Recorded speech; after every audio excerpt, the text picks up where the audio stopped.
ini juga kan ada satu permasalahan, karyawan kita atau tim-tim kita ini dihadapkan dengan situasi yang mungkin mereka juga ada ketakutan, mereka juga ada kewaspadaan. Sebetulnya baik nggak sih Kak kalau misalkan di pas briefing atau gimana itu membahas tentang perkembangan COVID-19 sebagai pertimbangan informasi sekaligus menguatkan mereka bahwa everything will be okay gitu. Itu sebenarnya baik nggak sih Kak kalau gitu? Penguatan itu menjadi penting biar mereka paham bahwa bukan Anda saja yang terkena dampak, bukan Anda saja yang ngerasa sekarang itu punya kekhawatiran, bahwa kita semua pun sama gitu. Tetapi bukan ini menularkan virus kekhawatiran gitu, tetapi justru harus touch up motivasi, kemudian yang berpikir bahwa oke, kita saling support ya, kalau ada kendala apa segala macam, pokoknya kita nggak boleh tetap kohesivitas kelompoknya harus dijaga gitu, grup segala macam ya. Tetapi lagi-lagi yang paling krusial itu adalah mereka kekhawatiran akan finansial, kekhawatiran akan hilangnya pendapatan. Betul. Kemudian berkurangnya yang tadi saya bilang kepercayaan, karena pandemik ini tidak bisa kita prediksi kapan selesainya. Nah, itu dia. Dan di tengah kondisi seperti ini kita juga ditimpa oleh isu-isu politik, ekonomik segala macam, sehingga ini kayak, kalau ini tuh kayak nindihin beban-beban pikiran kita jadi lebih banyak gitu, makin banyak gitu. Makanya saya bilang kondisi ini kondisi yang tidak pasti, yang kita mau nggak mau harus terima.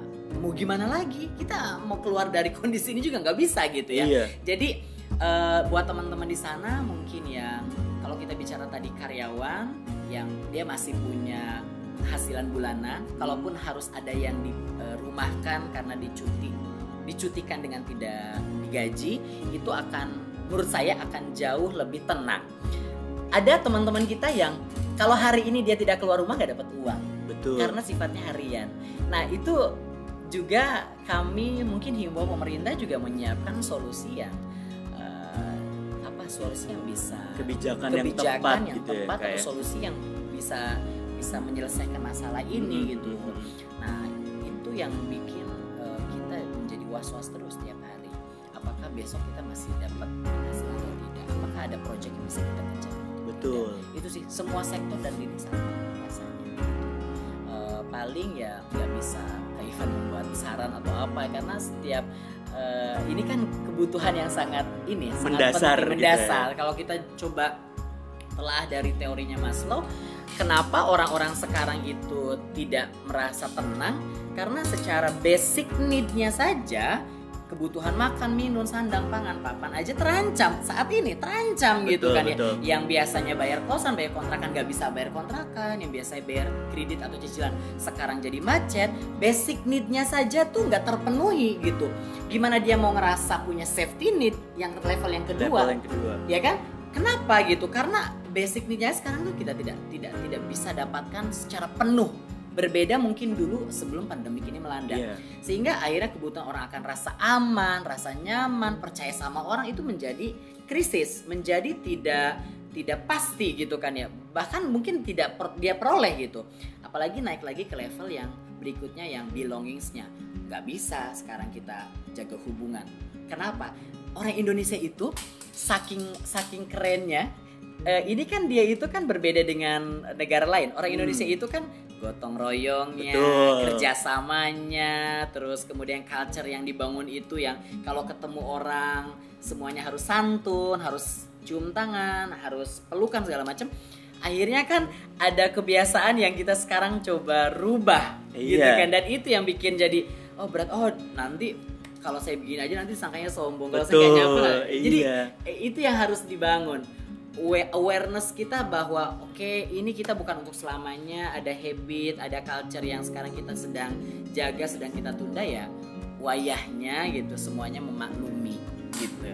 Jadi intinya sih kita harus bisa saling menguatkan di kondisi saat ini ya. Itu juga penting sekali. Balik lagi ke karakter orang Indonesia yang sebetulnya penuh dengan gotong royong gitu ya Kak, dengan murah hatinya gitu. Itu mungkin kita bisa kembangkan lagi gitu, kita bisa ingat-ingat lagi, kita bisa berpesan kepada semua orang untuk saling apa sih yang bisa kita lakuin untuk cepat menyelesaikan pandemi ini gitu mungkin ya.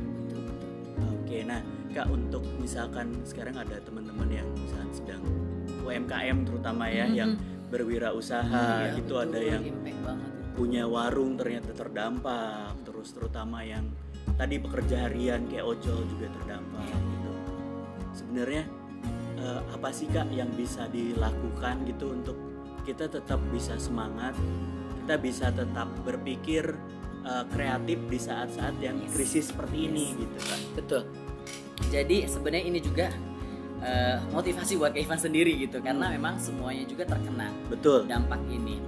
Tetapi yang tidak boleh hilang adalah kita boleh hilang pekerjaan, kita boleh hilang job, kita boleh hilang project, kita boleh merosotnya omset segala macam, tapi tidak kita boleh hilang adalah motivasi. Itu penting.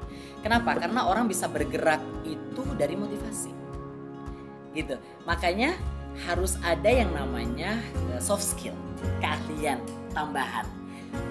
Kalau kondisi seperti ini kita lihat teman-teman yang mungkin berbisnis UMKM khususnya di makanan atau yang yang menghadirkan kerumunan itu semuanya dibatasi. Mungkin kita mulai harus upgrade diri, apa yang bisa kita jual selain itu? Apa yang bisa kita kembangkan selain itu? Apa yang bisa berpotensi mendatangkan penghasilan selain itu? Makanya ada second line yang perlu dibangun gitu. Perlu kita coba asah, oh ini ternyata saya punya kemampuan ini. Saya jadi ingat kemarin itu kondisi ini memberikan ruang yang atau rezeki yang bagus untuk tukang masker misalnya. Ya, dikala kondisi tenda jahitan tenda itu berkurang, dia akhirnya banting setir jadi penjahit masker karena dia mungkin punya ilmunya itu. Nah, jadi ada beberapa pekerjaan yang teman-teman masih bisa kerjakan selama kapasitas teman-teman mumpuni di situ, dan kita bareng-bareng untuk saling support supaya kondisi ini cepat berlalu tanpa harus menyakiti siapapun. Artinya memang semuanya kena dampak, tapi lagi-lagi yang tidak boleh hilang adalah motivasi dan semangat juang kita. Itu penting sekali. Dan tetap dijaga stay health dan stay positifnya penting, karena dari situ kondisi emosi, kejiwaan kita juga tetap sehat. Itu yang diharapkan. Jangan sampai ketika kondisi ini makin carut marut, kondisi kejiwaan kita tidak bisa menampung itu, maka akhirnya banyak tindakan-tindakan negatif yang mungkin terkonfrontasi misalnya gitu, atau kita bisa saja melakukan hal-hal di luar nalar gitu kan ya, yang akhirnya itu menjadi citra buruk bagi kita gitu ya. Oke, tadi kita ngomongin tentang motivasi. Mungkin dari Kak Ivan Alwi sendiri ada pesan semangat untuk ya masyarakat di luar sana, untuk ayah bunda di sana juga di luaran juga yang mungkin sedang mengalami permasalahan yang sama, karena sekarang semua orang juga sedang mengalami situasi yang kita dipaksa untuk adaptasi dengan hal-hal yang baru. Mungkin ada pesan semangat? Iya, betul sekali. Menghadapi kondisi yang tidak menentu seperti ini, jelas kita butuh penguatan dari orang-orang sekitar, dan kita juga saling bersinergi gitu ya. Tetapi karena Kak Ivan di bidang psikologi, maka kami juga punya Himpunan Psikologi Indonesia, HIMSI, sekaligus perkumpulan dokter kejiwaan. Kita juga kemarin sudah coba memberikan himbauan. Mudah-mudahan himbauan ini bisa bermanfaat buat ayah bunda di sana atau siapapun yang sedang menyaksikan tayangan ini. Mudah-mudahan himbauannya ini nanti Kak Ivan akan share. Dalam situasi yang belum membaik ini, yang berpotensi membuat kesehatan mental terganggu dan menurunkan kekebalan tubuh kita, Himpunan Psikologi Indonesia HIMSI dan Perhimpunan Dokter Spesialis Kesehatan Jiwa Indonesia atau PDSKJI menghimbau agar kita melakukan 3 hal sederhana ini. Yang pertama, P. Posting hal positif, menyenangkan dan memberikan harapan. Kirimkan atau siarkan pesan-pesan positif, menyenangkan dan memberikan harapan. Hal ini termasuk untuk media massa. Carilah dan perbanyak informasi positif, menyenangkan dan memberikan harapan. Kurangi membaca berita atau informasi yang tidak dibutuhkan. Kita tidak perlu mengetahui semua hal. Ibaratnya kita tidak perlu mengetahui pesawat yang sedang terbang itu akan kemana. Carilah sumber inspirasi yang menguatkan, misalnya ODP atau PDP mempunyai ketangguhan menghadapi kondisinya. Yang kedua, S. Saling memberikan dukungan dan bantuan. Menjaga hubungan sosial dengan tetap melakukan physical distancing melalui media sosial. Saling memperkuat dukungan dan bantuan dalam keluarga. saling memperkuat dukungan dan bantuan dalam komunitas atau masyarakat, saling memperkuat dukungan dan bantuan antar teman, memperkuat kesadaran bahwa kita sedang bersama, tidak sendiri menghadapi bencana ini. Mencari dukungan tenaga profesional antara lain tenaga psikologi seperti psikolog, psikiater atau profesi lainnya ketika mengalami perasaan tertekan, kecemasan dan lainnya bila diperlukan.